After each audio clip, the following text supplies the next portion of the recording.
What's up? It's your boy Joel Ortiz, and I want y'all to keep it locked right here because y'all watching the real Gully TV. It's official. This ain't no phony business right here. This is Gully TV. You keep it right here. Yawa. If you tune in to me, you're watching Gully TV. I got a very special guest this evening.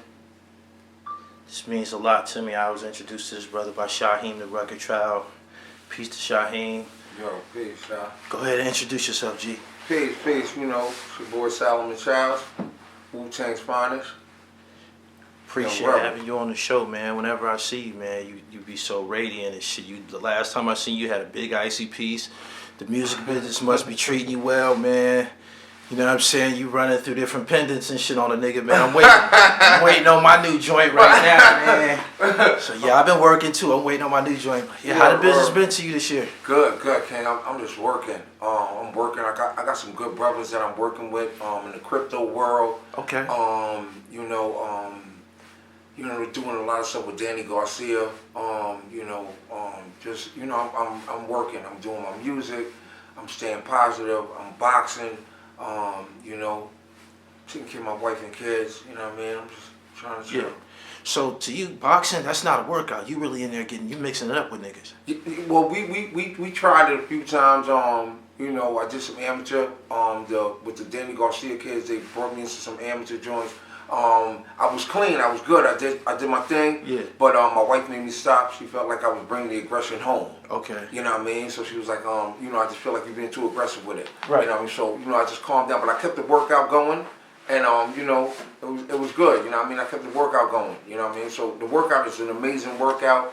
It's nothing like, I'm an upstate nigga. You know what I mean? I'm an up north nigga. Okay. You know what I mean? So I did my bids. I did the universals with the 25 push-ups, 25 pull-ups, 25 dips. Yeah. It's nothing like that. Rip work. Yeah, it's real. It's knocking that out the box. Right. And if you ain't built for that, this you would definitely not be built for the that kind of workout. Okay. What's the tell me what's the thing with guys from Staten Island and the New York Jets? I've been seeing a couple of y'all rocking that shit. Tell me what's up with that. What's to that? I don't know, man. I think I don't know, man. I planned on wearing this today. I said, you know what, I'm going to wear my Jets shit today. We're going to beat the Rams. Yeah. We lost. And then it was like, I was like, damn, do I wear it still? Do I not wear it? Do I take it off? And I was like, I'm like, fuck it, man. My platform is predicated on hip-hop, sports, and fashion.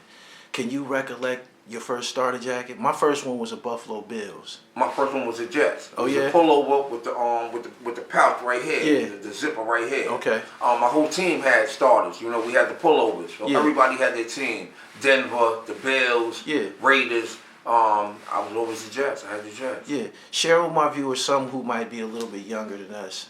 Tell them what the significance of wearing a starter jacket. The late 80s, early 90s. That meant you made it. Yeah. That was like you made it. It's like an Avirex. Yeah, it's like you made it. It's like you could be the weirdoest kid in school. Yeah. But if you came in with a starter, at that point right there, official. He's one of us. Yeah. Till something stupid happened and then they seen your true colors. But right. Right then and there, it's like he's one of us.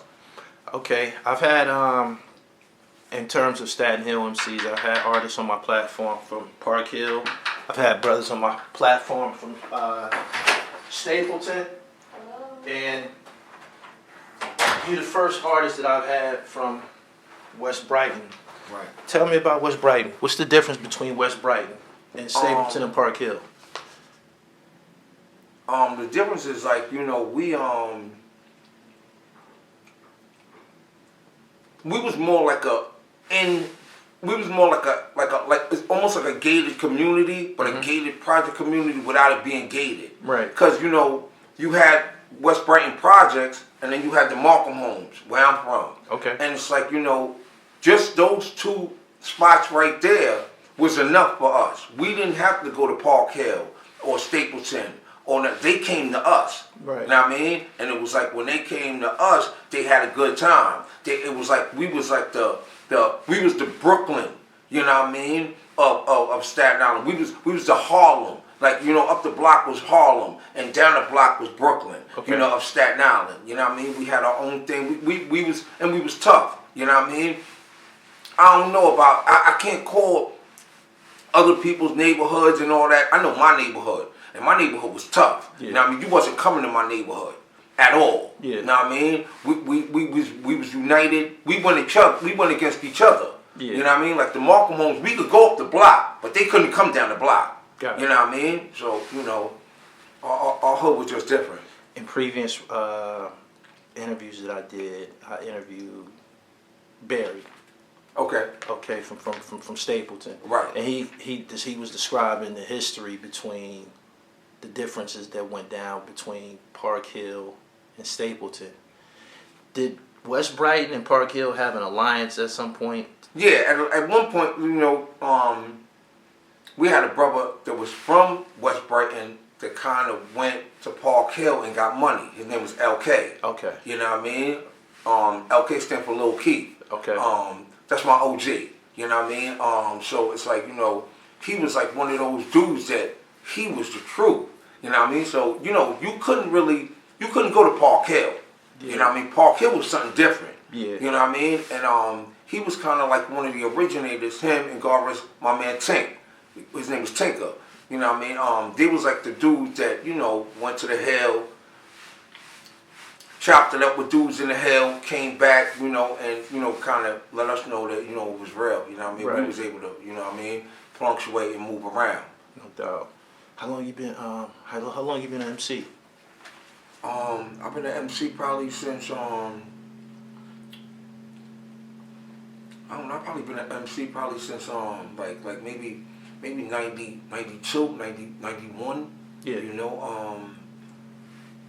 I didn't know what I was doing. You know what I mean? You know, everybody was doing. I was always into music. You know what I mean? My dad, he did country western, God rest his soul, Randy Travis, Conway Twitty, Dolly Parton, you know, Garth Brooks. My dad knew all of that. So, you know, we knew all that. Right.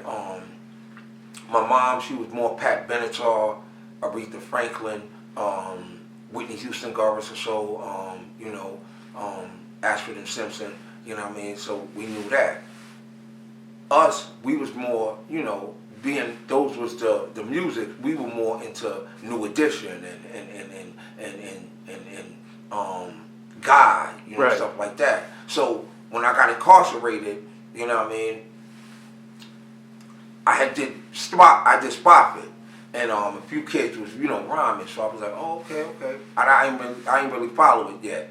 But then when I came home, you know, I started rapping, you know, trying to rap, but I wasn't saying nothing. Yeah. I was just like, you know, my amolical, alolical, sheerolical, theological, tolical, rolical, and the OGs would be like, yo, he ain't saying nothing, but he sound like Cool G rap, right? Because of the lisp. Okay. And I'm like, oh shit. So that made me say, okay.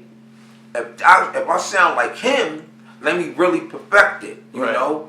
And, you know, I had went to school, and, you know, my cousins was on the lunchroom table, beatboxing and all that, and they were singing, they were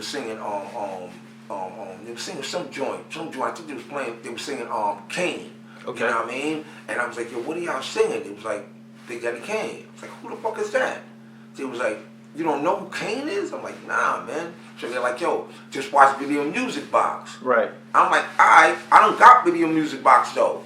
They like, well, nah, let me bring it back. They was like, watch Video Music Box. I said, alright, cool, how I'm gonna watch that? They was like, yo, what you could do is turn your TV on, when you get home from school, turn your TV on to channel 31. I'm like, I don't got channel 31. My TV only go up to 13. They're like, nah, you gotta use the other button, put it on you. So I'm like, oh, that's what that button is for. So I put it on you, put it on channel 31. I call my cousin Will. I'm like, yo, why you lie to me for, man? You talking about some videos and all that was going on, man? There's a white man on here with a blowout, painting a picture and shit. Right. You know what I mean? He like, nah, man, don't worry about it. It's gonna come on at 3:30 exactly. And sure enough, exactly 3:30, that shit came on. Boom, boom, boom, boom, boom. And I'm like, yo, what the fuck? I felt like I was in a whole another world. Right. First video was Special Ed. I got it made. BJ Rock Daniels. We got to jump right into it. Special Ed. I got it made. And, you know, I was mesmerized, and I was like, you know what, this is what I want to be doing. You know what I mean? I don't want to be a lawyer. I don't want to be a police. I want to do this in life. How long did it take you to perfect it? Because I'm asking you that because you want some very, very prestigious. What's up? This Big Capadon, Killer Bees on the Swarm, and right now you watching Gully TV with my man Jamil. Stay focused and keep your eyes peeled. 100.